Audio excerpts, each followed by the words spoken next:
Fl-ewwel 5 xhur tal-operat tagħha l-kumpanija Arriva għamlet telf ta' 15,800,000 euro. Fl-2012, l-ewwel sena sħiħa li matula operat, Arriva tilfet 21 miljun euro oħra. Sa Novembru tas-sena li għaddiet, it-telf qabeż 18 miljun euro. Ir-rapporti annwali tal-kumpanija u dettalji finanzjarji kienu preżentati fil-Parlament mill-Ministru għat-Trasport Joe Mizzi. Ir-rapport ġie preżentat fi tweġiba l-mistoqsija parlamentari ta' Anthony Agius De Celis. L-Arriva rnexxielha tieqpa' topera f'pajjiżna grazzi għall-għajnuna finanzjarja li rċeviet mill-Mother Company Deutsche Bahn.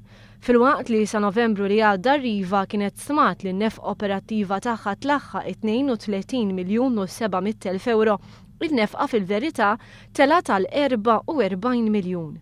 Il-kontratt tal-kumpanija kien mistenni jdum 10 snin, madankollu t-telf massiċ ġie li l-kumpanija twaqqaf l-opera tagħha wara bis-sentejn.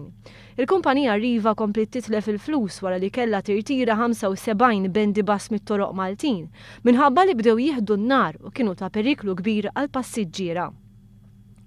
L-Arriva reġistrat ukoll telf ta' 4 miljun euro mniżla taħt spejjeż oħra. Oriġinarjament din l-ispiża ma kellix taqbes 330,000 euro. Jirriżulta li s-servizz Arriva sewa lill-Gvern Malti u lil min ħallas it-taxxi l-istess ammont li kienet tiswa s-sistema l-antika tal-karozzi tal-linji. Bejn Lulju 2011 meta bdiet topera l-kumpanija sal-aħħar tal-istess sena Arriva rċiviet 9,800,000 euro f'sussidji. Dan meta l-ftehim kien ta' 6 miljun euro f'sussidji fis-sena għal perjodu ta' 10 snin. Is-sussidji baqgħu tilajna għal 10 miljun euro oħra fl-2012.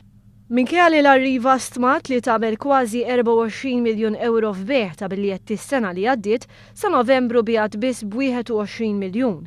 Meta l-Gvern kellu jintervjeni u ħallas euro għall-isma tal-kumpanija assorba kważi 8 miljun euro f'dejn.